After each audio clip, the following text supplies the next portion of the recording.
It started with a steak, a simple meal at a struggling restaurant. But what happened next? Well, that changed everything. The Oakwood Grill wasn't what it used to be. Once, it was the kind of place where families celebrated birthdays, where regulars knew the servers by name. But now it was just tired.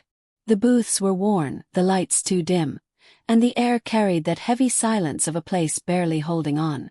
And then he walked in. Marcus Langley didn't look like a man who owned 17 restaurants. Dressed in faded jeans, scuffed boots, and a leather jacket that had seen better days. He blended right in, just another customer looking for a decent meal. He took a seat at table 7 near the window, where he could watch the room without being noticed. But here's the thing about Marcus.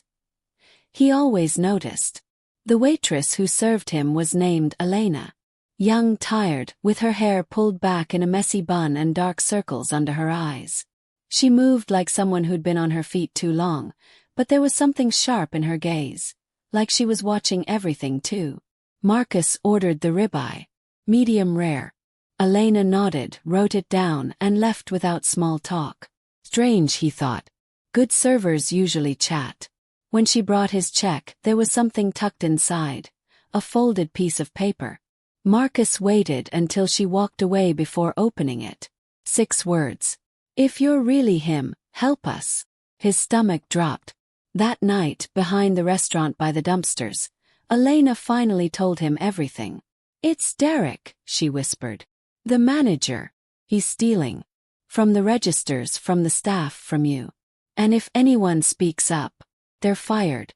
Or worse. He makes their lives hell until they quit. Marcus listened, his jaw tight. He'd built his restaurants on fairness, on giving people a chance. And now someone was poisoning it from the inside. Elena handed him a key. His locker, she said. Proof is inside.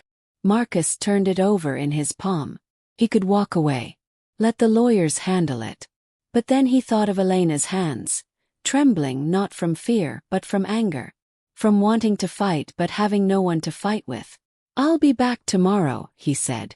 And this time, I won't be hiding. Marcus had the key. He had the chance. But what he found, that was the moment he realized. This wasn't just about stolen money.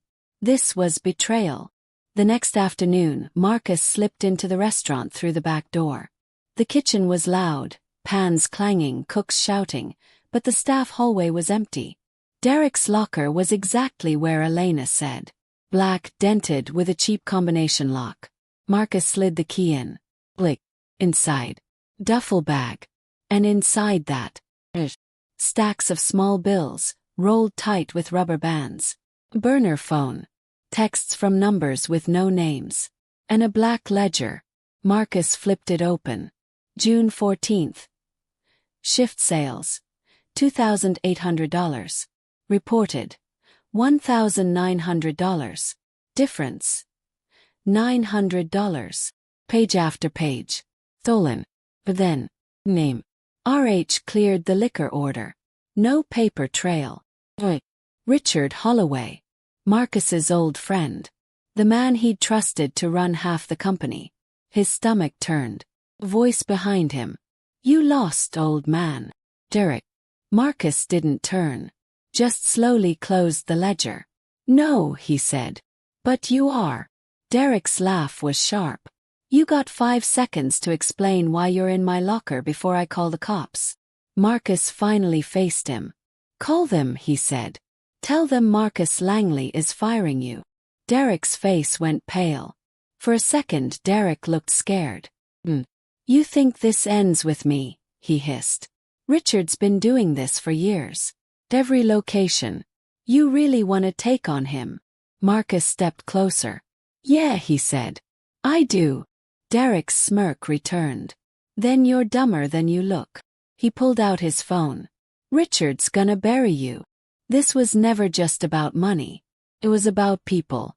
And Marcus Langley was done letting them be afraid. Richard Holloway didn't wait. 2 days after Marcus fired Derek, an official letter arrived. Thick paper, embossed letterhead. Cease and desist all defamatory statements. Legal threats. A demand Marcus step back from operations. Elena read it over his shoulder in the dim back office. They're scared, she said. Marcus nodded. Good. 'Cause he had a plan. Paul Mitchell from the Clarion wasn't like other journalists. He drank black coffee, cursed about corporate greed, and had a reputation for printing stories that made powerful men sweat. Over diner pancakes, Elena told him everything. The stolen tips, the phantom shifts, the way Derek would smirk when someone asked where the wine shipments went. Paul's pen barely stopped moving. And Richard, he asked. Marcus slid the ledger across the table. Every lie, every theft, all there. It ran on a Sunday. Whistleblower Waitress and Undercover owner exposed $200,000 embezzlement scheme at Oakwood Grill. By noon, Richard's office line was ringing. By Monday, corporate announced his immediate resignation. But Marcus wasn't finished. The CEO flew down personally. A sleek rental car, a too-tight handshake. We want you back as a consultant, he said. Damage control. Marcus leaned back in his chair. Here's what I want, he said. Back pay for every stolen hour. Anonymous tip lines in every restaurant. Health insurance for part-timers. And one more thing. Elena. He tossed a set of keys on the table. She's the new GM. 1 month later, Marcus stood in the Oakwood Grill again. Same table, same steak. But now, the laughter was louder, the lights brighter. And Elena, once hunched with exhaustion, walked tall, correcting a new server's pour with a grin. Marcus took a bite, savoring it. Not just the food. The victory. Some people measure success in dollars. Others in power.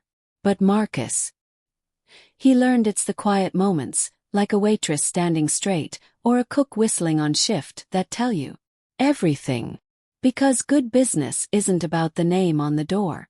It's about the people inside.